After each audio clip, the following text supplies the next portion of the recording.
going on, guys? Welcome back to the channel. You know who it is by now, Jimothy. So ladies and gents, we are back with everyone's favorite content, so to speak, which is a tier list. Now I'm doing a rogue tier list mainly because the format's going to change pretty soon with crossover Rakers landing, and obviously Ryzio and Malice are definitely going to be at the forefront of the meta. And that's not to say some of the current meta decks won't be there and thereabouts, but they're definitely going to be in contention for the top spot with Malice and Ryzio coming out. Now it's fair to say that we are looking for a ban list, so this potentially could change very quickly, but for the most part this is where I'm going to put some of those rogue decks out there. And typically this is kind of like my round where I like to mess about with. There's a few things that I've tried to do in terms of like meta potential, but the flip rate or the turnover rate of the amount of cards that you need is super difficult to keep up with, especially if you've got a life like me and you've got children like me. It is, yeah, it's it's difficult. So anyway, without wasting any more time of me yapping on, let's get into some rogue picks, ladies and gents. So starting us off, we have Mermail. Do you know what? This potentially could just be in a meta tier list. This deck is crazy solid. Like, there's a lot of applications, there's a lot of strength to the combos. Coelacanth is a ridiculous card that just allows you to just play freely, which is ridiculous. It sets up a very oppressive board, hand rips you. There's questions about whether or not it can go second, but I've actually played against this deck at locals and I do feel like it can do way more than people are giving it credit for. So I'm definitely going to put it in that top spot there. Probably a deck I'm going to mess around with very shortly, especially if we start seeing D-Barrier in the main, because the deck that I'm playing at the moment definitely suffers to D-Barrier. But anyway, moving on, I'm going to have Sharks in a fairly strong option. I forgot to go over the tiers, ladies and gents. We've got meta potential, which are decks that could potentially just be in a meta list. We've got fairly strong options, which are just very strong rogue decks outright that could potentially steal quite a few games. And if it's teched for correctly, you could potentially like steal a regional or definitely win locals anyway. I'm here to have fun. So these are decks that aren't quite as strong as the fairly strong options, but they're fun and you can steal a few games here and there. You've got anime decks, which we all know what they lie in, and then we've got It's a No from me, because these are decks that you shouldn't probably play at all. So anyway, moving on, Sharks in fairly strong option, can put out an oppressive board. It does die to a Dark Ruler, but that's not being played at the moment, so it can set up a fairly strong board, and with the amount of extenders it keeps getting, it's definitely going to be there and thereabouts in the future, but at the moment I think it's just a strong option. Dragon Link, I'm going to put in as a strong option. I've played against this deck. It's nowhere near as it was in its heyday. There's still a few things wrong with the deck. It can't keep up with some of the cards that I've been playing at the moment. It plays heavily into the Mo Charmies, which a lot of these decks on this list will do so anyway, but there's obviously some decks that can play around it better.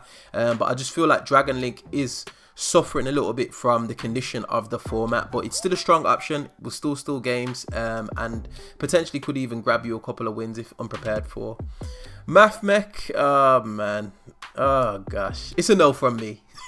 As Simon Cowell would say. I miss Math Mech. I love Math Mech. I think the deck was quality. Yes, Circular was a very oppressive card, but looking at the cards that we've got now and the cards that we're getting in the future, like, it's no way out of place in comparison to those cards, and that's the thing that frustrates me the most. I do understand that it will turn the Cybers like archetype into a big pile deck, which is kind of like what happened with Pendulums, but in of its own deck I feel like it was a fantastic card, and just being able to have another layer of consistency in that deck just definitely helps. I do feel like it could potentially come back to one, but those are just my thoughts. Like, there's loads of degenerate decks out there, but without Circular or without some way to facilitate a consistent way to use spell and traps, I just probably wouldn't play Math Mech in its current form. Plunder Patrol, I'm going to put it in I'm here to have fun. I personally really like Plunder Patrol. It's one of my top 5 decks. Another TCG archetype, by the way, which is a little bit interesting.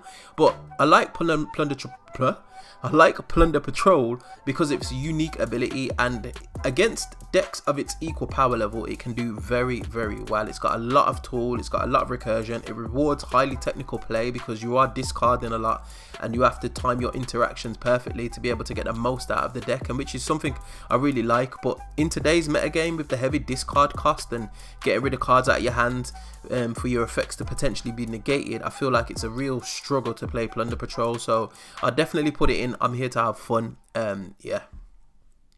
Dinos, I'm gonna put that in I'm here to have fun as well. It's a shame about Dinos. It's one of those decks that are really difficult to balance, because if you've got Misk, the deck feels very, very oppressive because none of your cards interact with dinosaurs. But then if they don't have Misk, the deck feels quite weak, specifically into a format where there's a lot of hand traps being played. So yeah, if you're playing dinos because you're a dino enthusiast, not because the deck is a strong option, even though I would love it to be, it's just not there right now.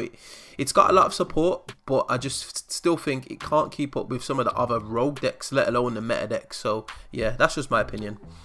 Raid Raptor, I'm gonna put it in anime deck. It's definitely better than Math Mech, but it plays into Mulchamis like it's no tomorrow. It sets up 2 towers, which are really difficult to deal with, by the way. But Dominus Impulse is also in the format, so if you get your trap or your rank up magic negated by Dominus Impulse, you literally don't really have a play. It's horrible to say the least, ladies and gents. So definitely an anime deck. It's nice to set up a full board. I know it's out in Master Duel and people have been playing it in Master Duel, but no, it's just no. It's a no from me. Unchained, fairly strong option. It can win a locals. It could potentially do well at a regionals, especially with the Fiendsmith stuff. The only thing about Unchained that I find, which I found difficult, is the fact that it's a 2-card combo deck. No one card can like facilitate its combos by itself. Well, there's a few outliers, so to speak, but it's difficult to play with just 1 card, and for that reason, you're kind of limited on what non-engine you can put into the deck. That's at least what I found when I was playing the deck. It's still very, very strong. It will clap a lot of the decks on here, but I still feel it's not quite a meta threat at the moment. Orcust, I'm going to put this here for now. This is based on its current status. Orcust is a strong engine, especially with the Tierlist. Sorry, not the Tierlist, the Horus package. It can do a lot of crazy things, but shy of its new support, I don't think it's strong enough. But when the new support comes out and I do another one of these lists, I do feel like Orcust is going to be up here somewhere. Very, very strong. Tierlist, I'm gonna say a strong option. Not the strongest option. It's probably a bit better than Dragon Link, to be fair, but I don't know if it's as good as Orcust. Unchained. Yeah, it's just a strong option. It's highly inconsistent, which makes me question whether or not where I should put it, because there's times when this deck just pops off and just makes an unbreakable board. It's crazy, and there's times where this deck just literally just can't play. So yeah, that's why I'm leaving it in a strong option. Virtual World, I'm here to have fun. Just know there was a time where Virtual World was really good, but now is not that time. In fact, I'm even going to drop this in an anime deck, because no way in chance you should play that. Branded, I know all the branded enthusiasts are out there. I'm going to put this in strong option right here. I don't feel like branded is where it needs to be in order to compete, even at a rogue level. I feel like it definitely needs a little bit more help. The engine's still fine, and it's not the fact that it can't access its branded fusion, because most good branded players will tell you that it can still access its branded fusion or find a way to it in some way, shape or form. It's just that its current spot in the metagame still is a bit questionable, but I will say it's probably stronger than majority of these strong options here, but I don't think it's on Mermail's level at the moment, especially with the new support that Mermail's got. It's silly. Goatee. It's a no from me. However, I have seen, well, I don't know if you watch YCS Bologna, but somebody teched in one of the Goatee tuners into the Mermail deck and then went into Deep Beyond, and that was crazy. Like, he just wiped his field out like it was going out of fashion. But Goatee as a pure deck, it's just a no. Just no. Like, the thing that frustrates me about Goatee, and I've played this deck, and I've played quite a few of the decks on this list, is the plays are telegraphed. Your opponent can see exactly what's coming, and when it could potentially come, which makes the deck inherently worse because it's very easy to play around because all their cards are on the table, quote unquote, so to speak. So it makes it a frustrating experience because your opponent is just like, all right, cool, you're going to try and resolve beyond, and they can just play around it. So yeah, that's why it's a no from me. Exo Sister currently, it's an anime deck. It's got some application. I don't feel like it's strong enough, you know. I know what, I'm gonna put it in. It's a no from me. I've played this deck as well. There was one stage in its lifetime when I thought it was really good, but at this moment in time, it's no. It's just a no. Dark World. This is probably the epitome of I'm here to have fun and only me, because going first in game 1, this deck is literally an FTK. Like, it's so strong. This deck loses games 2 and 3 just to side deck cards, dies to draw, dies to shifter. It doesn't really die to any other hand traps, but realistically, like, it's just not strong enough in my opinion. There are some times when it can play through interruption fairly easily, but Droll, shifter, or if you've got like Droll and an established board, Dark World can really struggle. So yeah. Earthbounds, it's a no from me. I really want this deck to be good, and I feel like it's got a few tools that people aren't experimenting with, and I feel like with the release of more fusions and synchro monsters, it will definitely get stronger as time goes on, and someone will break this somewhere, just because harmonic synchro fusion is a crazy card. But at this moment in time, it's a no from me. All right, Chimera Illusion. However you want to play this deck, I think this is a meta threat. This deck can put up some oppressive boards. It's crazy. It can play the Fiendsmith engine, which is nice. It can also play around D-Barrier because you can just pivot into the Fiendsmith stuff. So I think this deck is super strong, ladies and gents, as a rogue option. I'm not going to say it's meta, but as a rogue option, it's definitely at the top of rogue and will steal some games. Kashtira as a pure deck, I'm going to put it in as a fairly strong option. It's probably not as strong as Branded, but it can play shifter. I wouldn't say it's a meta potential by itself. However, what we've seen in YCS Bologna is mixed with another engine. It's super strong, but we're talking about the purist variant. So it's definitely a strong option, ladies and gents. And nobody would fault you from playing Cash and just a load of hand traps, or Kashtira the board breaker version, which is definitely a thing. Because they can put up some big bodies. Their main deck monsters are basically like boss monsters in of themselves. So yeah.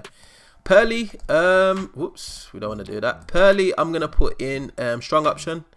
It's not the strongest of strong options, but it does do a lot of things, and it rewards a skillful pilot. Can also play in the Fiendsmith stuff, which I've seen some people play. I actually played against somebody in locals who was playing Pearly Fiendsmith, and it was rather horrible seeing them just resolve their plays. But yeah, this deck's half decent. It's a strong option, and I feel like the Pearly spells should just come back to free, because they're not going to keep up with Fire King, Ubal, all that kind of stuff. So you might as well.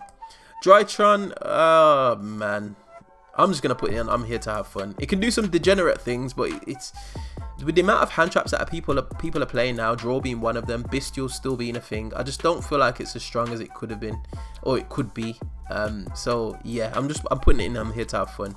Goblin Bikers, wow. This has some potential. The Goblin Biker gimmick, or the way that their cards work, definitely plays into Razio well. I don't know. It's a bit of untapped potential. It can set up some oppressive boards. It's got a lot of interaction, but the type of interaction that you typically would like is, I don't know if it's there just yet. But again, this is unexplored. I've seen some people do some crazy things with this deck, end on like the Generator Boss 9 months, the Laverton, which is just crazy. So definitely something worth keeping in mind, ladies and gents. And I do think it's a bit of a threat just because of Razio being in the format upcoming, and just now it's just a strong deck now. Infernoble Knights, it's a sorry state of affairs, ladies and gents. It's not an anime deck, but yeah, you're just there to have fun, as well as Magispectors. You're there to have fun, ladies and gents. Like Kirin could go to 6. Like, you're probably only gonna play 1 anyway. Pendulum piles are not a thing anymore. Pendulum are trying to do this thing where they have these distinct archetypes, and it's just not gonna work. Like, they have to balance the cards in some way, shape or form. The moment they tip the scales in favor of strength, the Pendulum archetype just gets way out of control, and I have to dial it back again. So I understand why Pendulum decks always seem to have the harshest treatment. It's because summoning 5 or summoning 2 or 3 cards back after you've like interacted with your opponent is just busted. So yeah.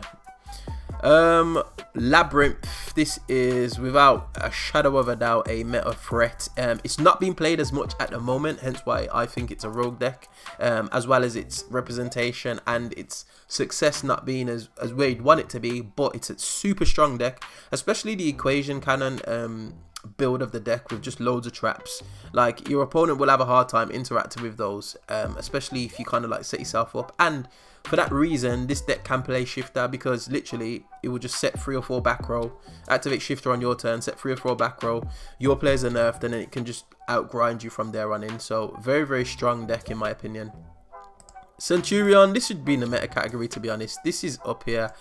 Mainly because it plays around the Molchamis, but it also plays around a lot of the hand traps which would affect most decks. So your Droll and Lockbirds, for example, your, obviously I've mentioned the Molchamis, potentially can play around a few, but its engine does not extend. If you stop its initial plays, it has a very, very difficult time in it being able to resolve what Centurion wants to do, which is make synchro monsters and just like overwhelm your opponent with interaction. Well, not even overwhelm them, just put some big bodies on the board, negate a few key plays, and then just OTK on the following turn. And I feel like it struggles in that sense, as well as its ability to go second. It can struggle, but it can play a ton of hand traps, which stops your opponent from building a optimal board, and then puts it in a situation where it could potentially play. But yeah, it's a bit of a tricky one, Centurion. Probably not as strong as Mermail, actually. Mermail, I think Mermail's crazy. Vanadium, it's a fairly strong option. Nobody's really playing it at the moment. It can still abuse some busted synchro monsters. The Genex Armed Zero Return, or whatever it is, that's a nice little tech for the deck. Being able to negate Nibiru by banishing the same type of attribute from grave, which is something Vanadium can potentially facilitate. So it is strong in that sense, and I do feel like if you lean more into the Scareclaw stuff, that Tryheart is a bit of a secret boss monster that can cripple quite a few strategies at the moment. But yeah, I do feel like Vanadium's not as strong as it once was. Flunder, oh my days. Fluunderies has fallen from grace, ladies and gents. Not much has changed apart from, well, not much has changed with Fluunderies, but a lot's changed in the meta in the meta, and I feel like Fluunder just hasn't caught up with it. I don't know why you would want to play this deck now. There was somebody who was playing it at locals before, and I was actually playing Mimigles, and I had the field spell up, and they had a set card, and he was like, I can't even play the game. And then when I realized what he was playing, I was like, yeah, it's not a good sign, is it? So yeah, Gimmick Puppet anime deck, no shadow of a doubt.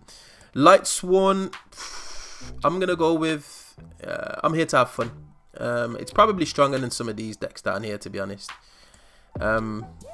I'd say Dino's probably stronger than Plunder Patrol, and Light Sworn's definitely up there, but I don't think it's stronger than Orcus, just because you are reliant on resolving some of those mills, and sometimes you can whiff, and you're limited on the hand traps that you can play. So your opponent can play hand traps, you kind of can't, because you're just an all gas deck, which some people like, and hence why I put it in I'm here to have fun.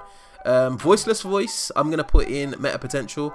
This is always on the fringe. It's way stronger than some of these decks. It's consistent in what it does. It's very linear, and it can be mixed with other engines. Now, obviously, in the OCG, apparently some players are mixing Voiceless Voice with Ryzul, just because of the nature of the Voiceless Voice deck and the nature of Ryzul. If you're running into D-Barrier or things like that, it's definitely a nice little tech in that regard. So definitely one of the stronger ones. I'd probably put it up here with Chimera. It's stronger than Goblin Bikers, in my opinion, at the moment. Right, Lubellion I've got here as Bestial Control, or the Primordial. I'm gonna put it in fairly strong option, not the strongest, but I feel like it's a little bit stronger than Dragon Link, because it can play a bit of a more mid-rangey style with traps and potentially hand traps, or even just actual traps. I think it's quite strong in that regard, just because it can just it's a slow tempo game. It tries to slow the game down, but then it can OTK you really quickly because it just puts big dragons on field. So I do actually like this. It's just yeah, it's just not as, I don't know, is it better? Yeah, I don't know. Yeah, it's a bit stronger than Dragon Link in my opinion. I think Dragon Link suffers a little bit because it's a combo deck that is not as strong as the other combo decks out there, whereas like Bestial Control or Primate Control, however you want to build it or coin it, I feel like is a little bit stronger just because it's more mid-rangey and you can play a bit more text. Millennium, this is definitely meta potential. It's so linear in what it does. Secret Village of the Spellcaster, the Exodia Fusion, and potentially Shift Out or some busted hand trap, and then a board wipe. It's very simple in what it does, but it's proved to be really effective. It's actually topped a couple of like high profile events, so hence why I'm putting it in meta potential. Probably better than Goblin Bikers, just because it's been explored a little bit more, in my opinion. Mimighoul, here we go. I'm biased. I don't care what anybody says. I'm putting it up here. Mimighoul is a meta threat. People keep saying, oh, you can't play Mimighoul because of Dominus Impulse. Yes, Impulse is a bit of a boon. It's a bit of a hurdle for the deck to overcome, but you can actually play around it because you got so much flexible non-engine space, as well as full utopic Armored X-Ray Lancer. You can actually make use of the bodies that you give to your opponent that don't jump back onto your side of the field. You can just attack into them. Like, effectively, their attacks are just like minor, very, very minuscule. So it's definitely something to keep in mind, ladies and gents. I really like this deck. I've been having a lot of fun playing Mimighouls, and it's because of the non-engine. Like, I'm playing like 12 to 14 or maybe 15 hand traps with much more scope to put in more. Like, I could play even more hand traps. I just decided not to, but you can actually go that route and you can play upwards of like 18 hand traps and still be fine. So for that reason alone, ladies and gents, as well as a hyper consistent engine, I feel like Mimighoul is very, very strong. Even going second is really, really strong. Naturia, I'm gonna put this in a fairly strong option. Is it better than that beast? Is it better than Dragon Link? And I'm not talking about Naturia pure. I'm talking about when it's mixed with another engine. There's somebody at our locals that plays Naturia Horus, who just kicks ass with the deck, because like the engines like complement each other, and Nat Beast is a hell of a card, ladies and gents. I believe in like a 40 card deck, you've got like 18 Nat Beasts negation effects, because it mills the top of your deck, something along those lines, which is just is crazy. So yeah, Naturia, very strong option. I'll put it around here with like Dragon Link and whatnot. Rescue Ace, I'm gonna put it up here. Rescue Ace is a very compact engine. The reason why it's lower down is just because of the 4 bricks that it has to run, but I feel like you can mix this card or this deck with other engines and it will be fine. I've seen it with Azamina, obviously I've seen it with Fiendsmith, with some of the Snake Eye stuff. It's super strong, very, very consistent, and it's got a lot of space for non-engine, so it's just a little bit underexplored again, which is why it's rogue now, because people are just like, you know what, I'm done with the Rescue Ace hype, let's move on to something else, when in reality it's quite a strong deck. Dinomorphia, I'm going to put this in, I'm here to have fun. However, I feel like, let me check the decks that are here. I feel like it's stronger than all of these decks down here. Whoop, get out of the way. Move, Tyranno, what's wrong with you? Yeah, I think it's stronger than all of these decks down here. Mainly because it plays traps, it's got a different way of playing, and if you mix it with some of the Supreme King stuff, it just like, it can obliterate your opponent. Rexsturm is a busted card, along with some of the counter trap negation. It just stops chain links just there and then. It does have an issue with time, so if you get into a grindy game with Dinomorphia, more times than not you are going to win. However, with the way that people are playing the deck now, it never goes that far, because you're just getting OTK'd on a follow-up. Can struggle going second, but there's a lot of space for non-engine, so you can run like Lava Golems, Sphere Modes, Kaijus if you want, evenly matched, all of those busted cards. So definitely something worth keeping in mind, ladies and gents, if you just want to have a bit of fun at locals and just kind of like troll your opponent. Sprites, they're always going to be a fairly strong option. I'm going to put them up here. Can go into Zeus. Zeus just clears fields, which is just, yeah, is what it is. Okay, so Salamangreat, definitely a strong option, probably not as strong as some of the combo decks before it. The argument is, you've got all those powerful fire decks out there, why would you play Salamangreat? It dies to Nib. You can play around Nib, obviously. It can play a whole host of hand traps, but its engines is just not as strong as some of the other engines out there, Fire King being one of them. But I really like Salamangreat. I like the use of the traps.